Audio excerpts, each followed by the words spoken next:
right, hey folks, we're coming back at you here. Trex and Tackle, got the Hollywood Horse and the Arrow Eagle. We're just hanging out at the homestead, and we're doing some Euro mounts and looking at the deer that we've taken out this year, and also some deer from years past.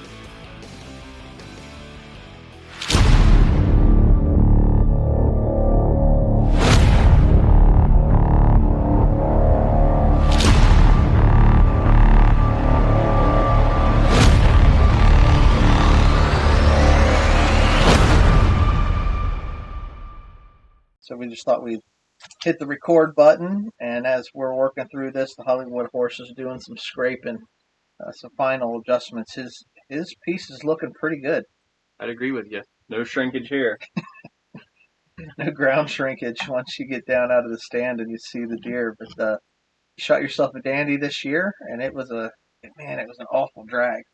Yeah, it's the price you pay, but ultimately it's worth it. And you gotta question if you're gonna do it next year, but you have enough time to think about it. When I was helping you drag that thing up, I was thinking, I will never, ever do this again. Pretty sure we do the same thing every year. And then, I don't know, it's been 3 weeks since you shot that deer, and I'm sitting here every day thinking, man, we should probably go out and hunt late season. Right. Go back to that part of the hill. Who cares, So in the moment, it sucked. But now, sitting here as we're doing the Euro mount and just some of the extracurriculars post-season, it's it wasn't that bad. I'll do it again. Right. Let's get back out there. That's for sure. You got it, man. So I guess, the question is, this is your first Euro mount that you're working on, and I tried to get most of it done. We're just down to the final pieces. But any questions about the process or thoughts on this? No, I thought it was pretty good. I had a buddy to do the most of the work before I even got here, so we're just fine tuning it here. But I mean, like you brought up, whether you want to make it whiter or not, but it looks fantastic right now, and I can't wait to see it hanging on the wall at the cabin. Yeah, these are gonna wall. They're gonna look really good at the cabin. If we shoot deer on our property where we have a cabin, we will put the horns on the wall at the cabin. It doesn't stay at home, and that's sort of how we've always done things. But we doubled up on bucks this year and decided, instead of just taking the horns and putting them on a plaque, which is what we usually do, and that's sufficient for deer camp life. We were going to go the extra mile and do Euro mounts and showcase the skull and everything on this. So that's what we're doing. My deer's cooking right now, and we're just I'm sitting here hanging around. Just hanging around, watching you work, which I don't feel bad about one bit, because I've worked on these already significantly. They're almost done. Yeah, and just some of this cartilage is tedious. I mean, we're talking getting beetles next year or other ways to do it, but it's just you got to put the work in, just grind away. But it's on just finishing touches here. That's not too bad. I mean, I could think of worse things that we could be doing right now with our time.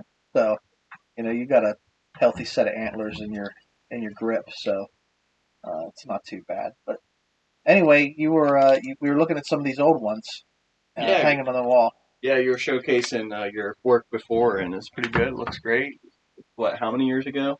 Don't even ask me, man. Don't even ask me. The deer on the right, smaller deer. The deer that his horns look like he got hit by a truck or something whenever he was a baby, but he's a weird 7-point. Looks like 3 racks growing out of it, but yeah, he's a weird 7-point.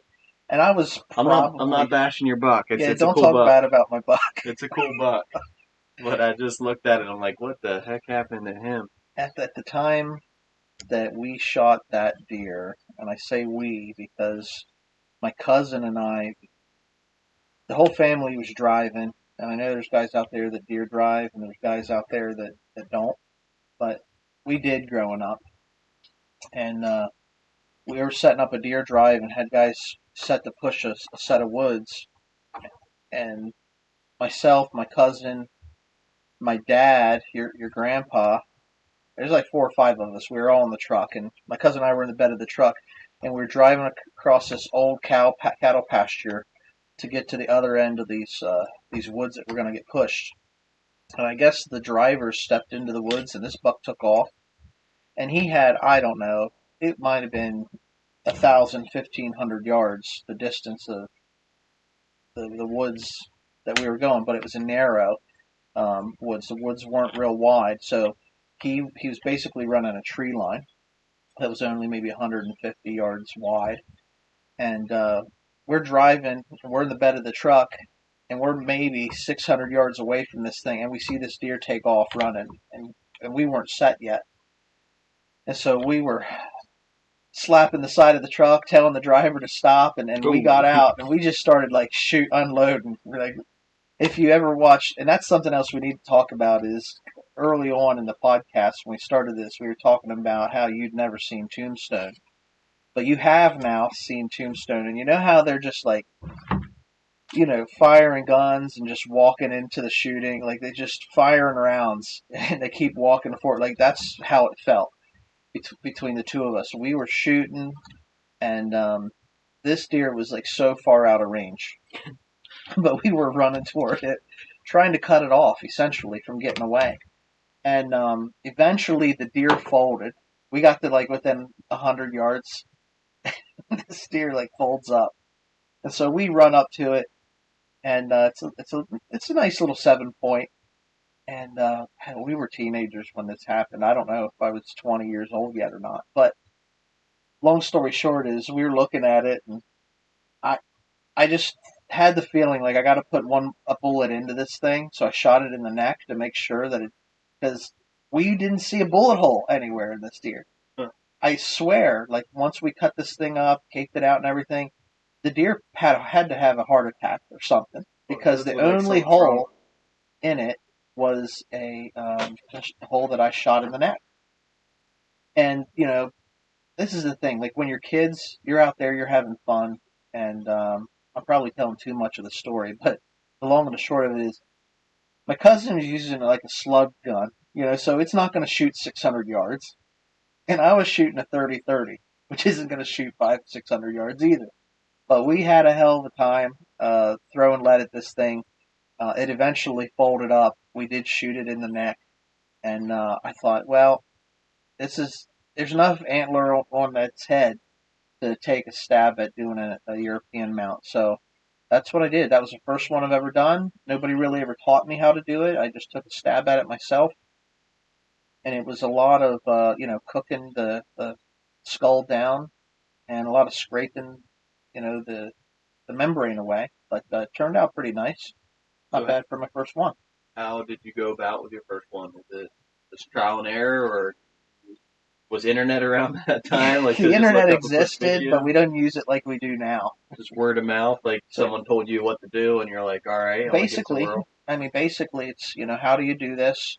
I got some tips from some people that have done it before, and they told me the different options, and certainly I wasn't going to go out and invest in having beetles or take it to a guy that owns that sort of stuff. But at the end of the day, that's what I did.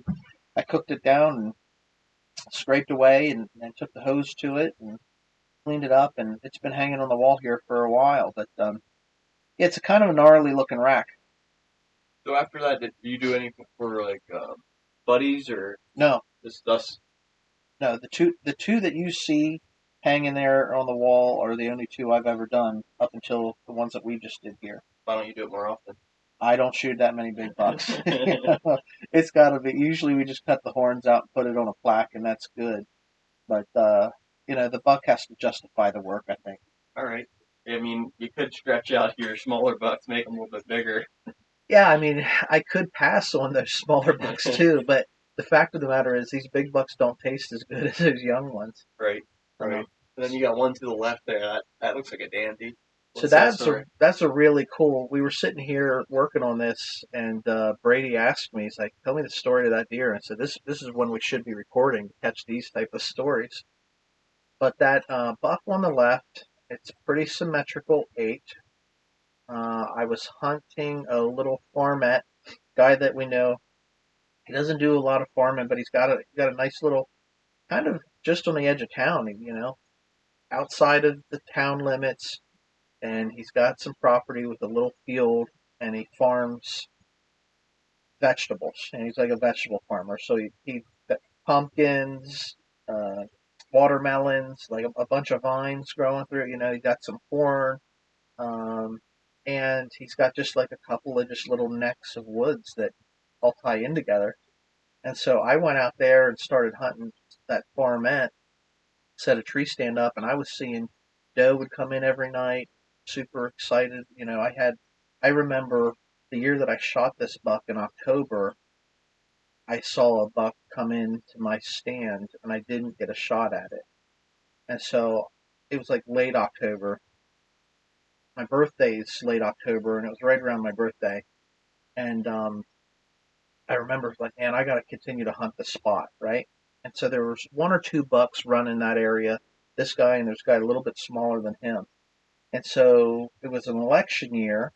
So if I wanted to think back to like when it was an election year. So I could probably do the math. Early 2000s, and on election day, like I know I had to vote, and I was like, yeah, I know I got to vote. So it's early November, but there's so much daylight. I can vote after daylight, right? So I'm in the tree stand, and I saw this guy again on election night that year, and I was just hooked. I'm like, I'm gonna get this guy. So the story to this buck in particular, the Friday night I shot him on a Saturday morning. The Friday night before I shot this, I went to like a church meeting, and we had some friends that were there that are Native American, and they had a big drum. It's that they were doing as part of the worship. They call it an Abba drum. Abba means father, and so you don't get to play like only the natives get to play the drum, unless you're invited to play the drum. It's like a great honor. And so my buddy invites me to come play the drum for him. First time I was ever invited. So I got up there and I didn't know what I was doing. I was just sort of following their lead. And you ever hear like that Native American music, that deep like beat of the drum? Yeah, that's what we were doing, and we were drumming. And he had taught me after. He's like, when you drum, like now we're brothers forever because we drum together. And he said we drum our prayers, just like they believe like when they dance, they're dancing their prayers. So like it was really an awesome spiritual experience. And so I drummed with him on Friday night, and then my nephew Ace wanted to go hunting on Saturday morning. So Ace comes out, and we go out to this spot. And I know I'd been seeing some bucks, and I thought I'd be a good spot where he might be able to see some deer. So I took him out and I put him in the other tree stand. I had two tree stands there on that property that I hunted out of. Put him in the one I thought he would see the deer in, and then I went and set up in the other tree stand. And I don't know, it's probably like 8:30, 9 o'clock in the morning. I just seen these white horns coming through the briar patch, and I thought, man, I'm going to get a shot at this guy. And so he got to be within 25 yards or so, but he was in some thick green briars, and I shot over him, and I could have kicked myself. But it was too busy thinking about the amount you're going to turn them into. It was probably one of the first years that I had invested in the Tacticam because I have the recording of this on video. And so instead of running away, what this guy does is he runs closer to my tree. He like cuts the distance, and then he stops and he looks at me in the tree stand at like 15 yards away. And so I got a second opportunity at him. So I shot him, ran 60 yards, laid over and died. And that other 6, 8 point that was running with him came trotting in behind him. And I got to see both of them on that same day, but he was already dead laying on the ground. So I just sat there and I filmed the second buck. And was the second one bigger? No. Oh. This was the bigger of the two bucks.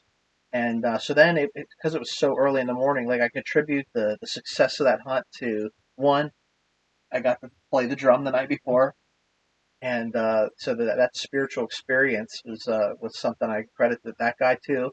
And then I got on the phone a little bit later. It was early in the morning enough. I wanted Ace to have some time to hunt, so I just sort of hung out in my tree stand for an hour or two before I he fell. I could see where he was, and it wasn't that cold of a morning, so I just sort of hung out. That's the toughest thing when you have some action and you just got to sit there and wait, especially in archery when you want to, give it time. You don't want to rush, but you think an hour went by and you look at your watch and it's been 5 minutes. Uh huh. Yep. No, tell me about it.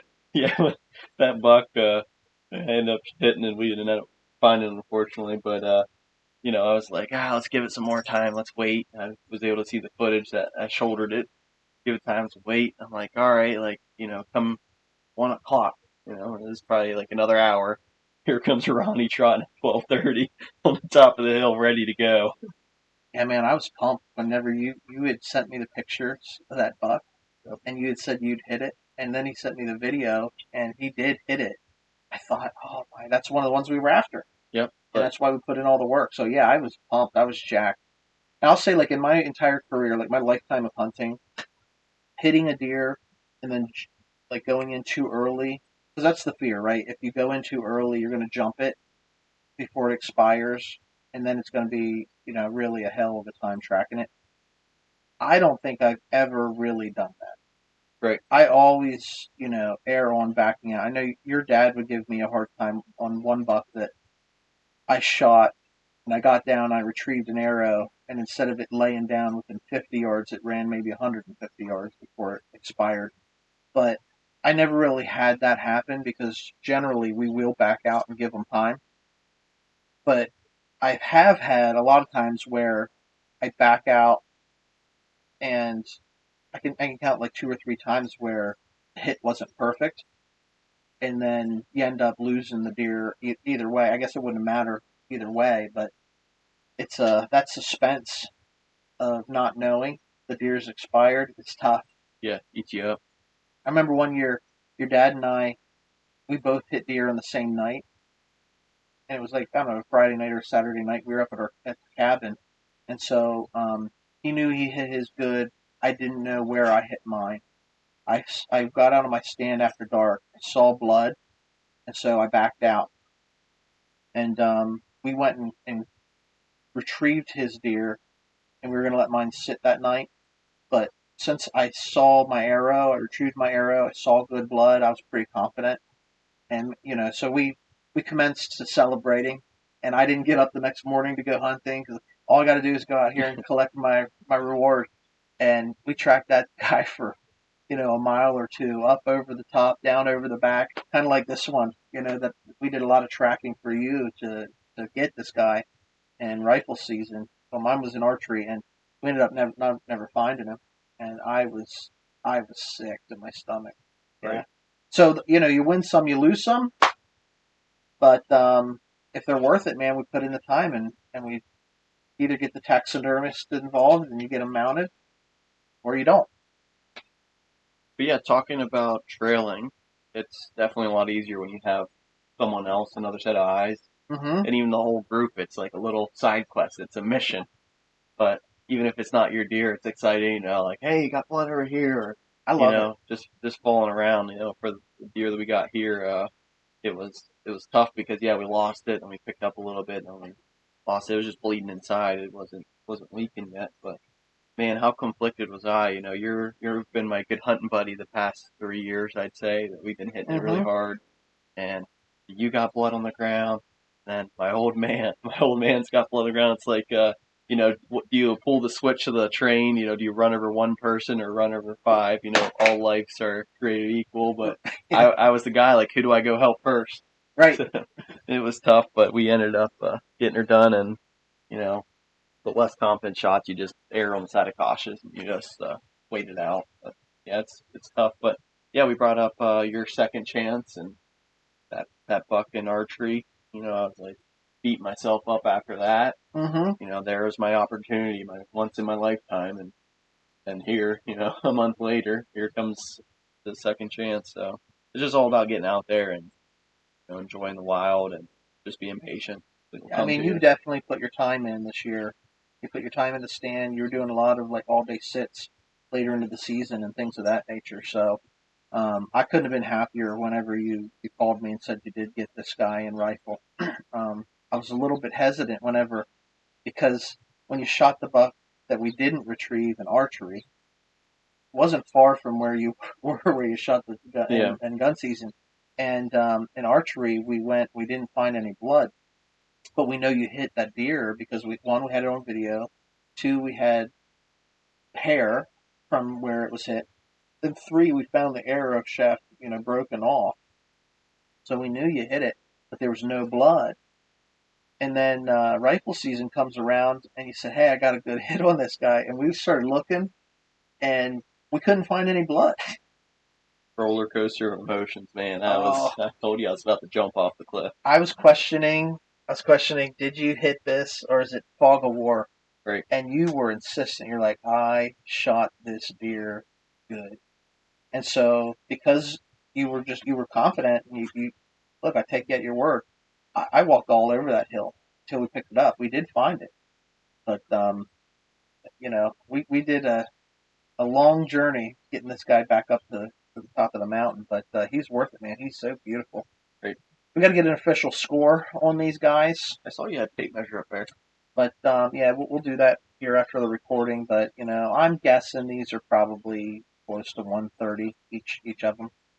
You know, I don't think that we're good. Like you said, no shrinkage on these. So, but yeah, as far as the stories go with these European mounts, we'll probably it's like anything else. After you do it once, you find an easier way to do it. So Right, next year, after this is your first one you're working on, next year you might come to me and say, "Hey, let's try it a different way." right. All right. Anything else?